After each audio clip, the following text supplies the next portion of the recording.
नमस्कार दोस्तों, स्वागत है आपका एक बार फिर डॉक्टर निगम्स होम्योपैथी चैनल में। आपको अगर ये चैनल पसंद आ रहा हो तो कृपा करके इस चैनल को लाइक करें, सब्सक्राइब करें, शेयर करें और बेल आइकन दबाना ना भूलें। आज मैं बात करने जा रहा हूँ उस प्रॉब्लम की जो इस समय कानपुर शहर को घेरे हुए है। वो है प्रॉब्लम डेंगू की। हम लोग डेंगू बोलते हैं, वैसे इसका प्रोनाउंसिएशन होता है डेंगी। तो डेंगू फीवर जो है ये क्या है, इसके लक्षण क्या हैं, इससे बचाव कैसे करें और इसके लिए क्या होम्योपैथी कारगर है या नहीं, इस बात पे हम लोग आज डिस्कस करेंगे। सबसे पहली बात कि डेंगू क्या है। डेंगू एक ऐसा फीवर है जो कि एक मच्छर काटने से फैलता है। उस मच्छर का नाम है एडिस एजिप्टाई और ये मच्छर आपको मॉर्निंग में काटता है। रात में काटने वाले मच्छर से आपको डेंगू नहीं होता है।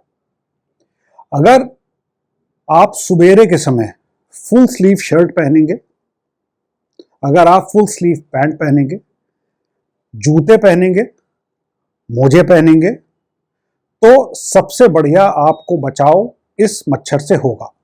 दूसरा, इस मच्छर को नाश करने का एक तरीका है, जितनी वाटर बॉडीज घर में हो उन सबको ड्रेन कर दीजिए, क्योंकि ये मच्छर इन्हीं वाटर बॉडीज में पलता है, स्टेल वाटर में, रखे हुए पानी में।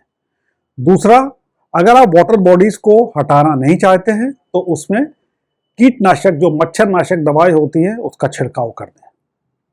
तीसरा जो मैं आपको तरीका बताने जा रहा हूं, ये बहुत इंपॉर्टेंट है, वो है मस्कीटो रिपेलेंट। आजकल मार्केट में बहुत सारे स्प्रे नुमा मस्कीटो रिपेलेंट आते हैं। इन रिपेलेंट का आपको कम से कम दिन में 2 बार छिड़काव करना है। एक बार दोपहर के समय कर दीजिए लगभग 12 बजे और दूसरी बार शाम को 6 बजे कर दीजिए। जानना यह है कि ये इसका छिड़काव करें कहाँ। खुले में आप अगर आप छिड़काव करते हैं तो आप स्मोक का लेवल बढ़ा देते हैं, जो आजकल ऑलरेडी बढ़ा हुआ है। इसका मेन छिड़काव आपको करना है जैसे टेबल के नीचे, जहां पर्दे हों, दीवार के कोने हों, या जितनी भी जगह जहां पे आपको कोने दिखाई पड़ रहे हों, वहां पे आप मस्कीटो रिपेलेंट का छिड़काव करें। अगर आप चाहें तो आप खुद भी, आजकल बॉडी पे मस्कीटो रिपेलेंट आते हैं, स्पेशली बच्चों में अगर आप उसको लगा देंगे तो बच्चों को काफी इससे बचत होगी। अब बात आती है, क्या हर फीवर डेंगू है? नहीं, हर फीवर डेंगू नहीं होता। आजकल एक बड़ा कंफ्यूजन होता है आपको भी और कभी कभी डॉक्टर्स को भी, कि ये डेंगू है कि ये कोविड है, क्योंकि दोनों के सिम्टम मिलते जुलते हैं। हर बार मच्छर काटने से आपको डेंगू नहीं होगा।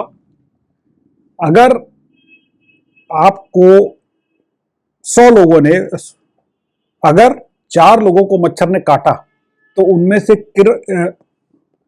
अगर 4 लोगों को मच्छर ने काटा तो उसमें से केवल एक व्यक्ति है जिसको कि डेंगू होने की आशंका होगी। डेंगू के सिम्टम से आप इनको पहचान सकते हैं। फीवर आता है, रैश होता है, आंखों में लाली आती है, बदन में बेपनाह दर्द होता है, स्पेशली जोड़ों में और मसल्स में। यही सिम्टम्स कोविड-19 के होते हैं। लेकिन सिम्टम्स की अगर बात माने तो एक सिम्टम जो कि डेंगू को कोविड से अलग करता है, वो है आंखों के पीछे दर्द होना। ये डेंगू का ही सिम्टम है, ये कोविड में नहीं मिलता है। और कोविड में एक सिम्टम होता है जो डेंगू में नहीं मिलता है, नाक की स्मेल चले जाना या टेस्ट का चले जाना। अगर आप अपने डॉक्टर से मिलेंगे तो आप डॉक्टर को रिक्वेस्ट कर सकते हैं, या डॉक्टर खुद भी ये जांच करा लेगा, जिससे आप कोविड और डेंगू में आराम से अंतर बता सकते हैं। डेंगू के लिए एक एंटीजन एंटीबॉडी टेस्ट होता है जिसको NS1 कहते हैं, और कोविड के लिए कोविड-19 का एक टेस्ट होता है जो उसकी IgG और IgM करके होता है। इससे बड़ा स्पष्ट हो जाता है कि आपको कैसा बुखार है। अब बात यह आती है, क्या हर डेंगू के व्यक्ति को अस्पताल में एडमिट हो जाना चाहिए? बिल्कुल नहीं। ज्यादातर लोग जिनको डेंगू या डेंगू होता है उनको माइल्ड सिम्टम्स होते हैं, वो लाइफ थ्रेटनिंग सिम्टम नहीं होते हैं। लेकिन डेंगू के फीवर में सबसे बड़ी प्रॉब्लम ये होती है 24 से 48 घंटे के भीतर लाइफ थ्रेटनिंग वो पेशेंट हो सकता है। इसीलिए जैसे ही फीवर आए और डेंगू के लक्षण लगे तो एक NS1 एंटीजन के साथ एक आपको हीमोग्राम करा लेना चाहिए, जिसमें करंट बेसलाइन प्लेटलेट काउंट आ जाएगा, और 3 दिन बाद हीमोग्राम को फिर रिपीट करा लें, ये देखने के लिए कि प्लेटलेट डाउन हो रही हैं कि नहीं हो रही हैं। बड़ा मुश्किल है आजकल। पेशेंट ये कहते हैं, प्लेटलेट साहब, डॉक्टर साहब 1 लाख पहुंच गई हमारी, तो अब मैं क्या करूं? उनको डर लगने लगता है, कभी कभी वो हॉस्पिटल की तरफ भागते हैं। आप बिल्कुल मत डरें। 60,000 तक अगर प्लेटलेट गिरती है तो ये कोई चिंता की बात नहीं है। 40,000 जब प्लेटलेट आती है तब चिंता करने की बात है, और तब पेशेंट को एडमिट जरूर करा दें डॉक्टर की वॉच में। जरूरत पड़ेगी तो डॉक्टर उसे प्लाज्मा रिच प्लेटलेट दे देगा या प्लेटलेट को ही चढ़ा देगा। ये पेशेंट की केस टू केस डिपेंडेंस पे डिपेंड करता है। जो सबसे कॉमन सिम्टम्स है मैंने आपको बता दिए। फीवर, ज्यादातर जाड़े के साथ, उल्टी की फीलिंग लगना या उल्टी होना, रैश का आना, बॉडी में दर्द होना, स्पेशली आंख के पीछे दर्द होना, जॉइंट पेन होना और बोन पेन होना। पुराने जमाने में डेंगू को ब्रेक बोन फीवर कहते थे। इतना कस के दर्द होता था कि आदमी हिल नहीं पाता था। कुछ वार्निंग साइंस हैं जिनके बारे में थोड़ी देर बाद आपको बताऊंगा।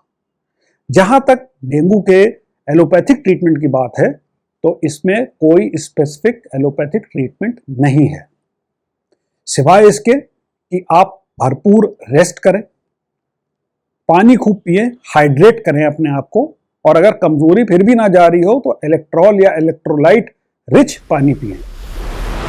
पानी खूब पीने का मतलब होता है मिनिमम 2 लीटर, मैक्सिमम 4 लीटर, इससे ज्यादा नहीं। तीसरी बात आती है कि आप दवा क्या खाएं। एलोपैथी में अगर आप दवा ले रहे हैं तो पैरासीटामोल के अलावा कोई और दवा ना लें, स्पेशली आइबुप्रोफेन जो आइबुजेसिक नाम से आती है, और एस्प्रिन, ये 2 दवाएं ना लें क्योंकि इससे प्लेटलेट बहुत तेजी से गिरने के आसार होते हैं। सो पैरासीटामोल के अलावा कोई दवा न लें, और पैरासीटामोल की डोज डॉक्टर से जा करके वेट के हिसाब से करवाएंगे तो आपको जल्दी फायदा मिलेगा। अब बात आती है, क्या पपीते के पत्ते काम करते हैं? जी हाँ, काम करते हैं, पर उनकी एक अलग स्पेशल डोज होती है जिसके बारे में मैं आपको दोबारा किसी अन्य वीडियो में बताऊंगा। इसके अलावा एक और यक्ष प्रश्न आता है, क्या होम्योपैथी काम करती है? मैं आपको यहां बता दूं, होम्योपैथी में बहुत ही सटीक इलाज है डेंगू का। 2-3 दवाएं हैं जो कि बहुत ज्यादा काम करती हैं, लेकिन वो दवाएं आप बिना किसी कंसल्टेंट के, होम्योपैथिक कंसल्टेंट के संज्ञान के ना लें। पहली दवा यूपाटोरियम पर्फ, दूसरी दवा ब्राइनिया, तीसरी दवा रस्टॉक्स, चौथी दवा जेल्सिमियम। ये 4 दवाएं मेन दवाएं हैं जो कि हम लोग डेंगू में यूज करते हैं, और इससे बहुत बढ़िया आराम मिलता है। एक और दवा है अगर डेंगू एडवांस हो जाए, उसके बारे में भी अभी बात करते हैं। अब बात आती है कि अगर आपको डेंगू है तो आपको कितने दिनों तक प्रिकॉशन लेने चाहिए। देखिए, मैं आपको बताऊं, डेंगू ज्यादा से ज्यादा 4 से 7 दिन तक रहता है, मगर 7 दिन के बाद आपको कुछ वार्निंग साइंस के लुकआउट पे रहना चाहिए। और ये वार्निंग साइंस अगर डेंगू के चलते भी आ जाए तो आप कृपा करके सेल्फ इलाज ना करें और किसी अच्छे प्रैक्टिशनर से मिलें, क्योंकि एक वैरायटी डेंगू की होती है जिसको हम लोग कहते हैं डेंगू हेमरेजिक फीवर, DHF। अगर 20 व्यक्तियों को डेंगू हुआ तो उन 20 व्यक्तियों में से कोई एक ऐसा अभागा होगा जिसको DHF हो जाएगा। DHF अपने आप में एक मेडिकल इमरजेंसी होती है, उसका घर पे इलाज नहीं होना चाहिए, क्योंकि अगर सीवियर डेंगू हो जाएगा, ब्लड लॉस होने लगेगा, तो पेशेंट शॉक में चला जाता है। ये हेमरेजिक शॉक होता है जो कि मेडिकल इमरजेंसी है। इस शॉक का कारण होता है इंटरनल हैमरेज होने लगना। तो अगर आपको पिछले 7 दिन में डेंगू टाइप का फीवर हुआ है, या आपको अभी फीवर है और आपको ये वाले सिम्टम्स आते हैं, तो आप सतर्क हो जाइए। ये वार्निंग साइंस है। ये साइंस क्या होंगे? पेट में दर्द का होना, पेट को छूने पे दर्द लगना, वॉमिटिंग होना, अगर 3 बार से ज्यादा एक दिन में वॉमिटिंग 24 घंटे में हो रही है तो ये डेंजर साइन है। देन खून के कतरे ब्लड के वॉमिटिंग के साथ आना, या फिर प्योर खून का वॉमिटिंग के साथ होना, या लैट्रिन में स्टूल में ब्लड का आना, और पेशेंट का बहुत ही डल हो जाना, रेस्टलेस हो जाना और इरिटेबल हो जाना। अगर ये सिम्टम्स आपको मिल रहे हैं तो ऐसे पेशेंट को कृपा करके घर में इलाज ना करें, उसको आप अस्पताल ले जाएं। अब बात आती है, क्या डेंगू हेमरेजिक फीवर में होम्योपैथी का कोई रोल है?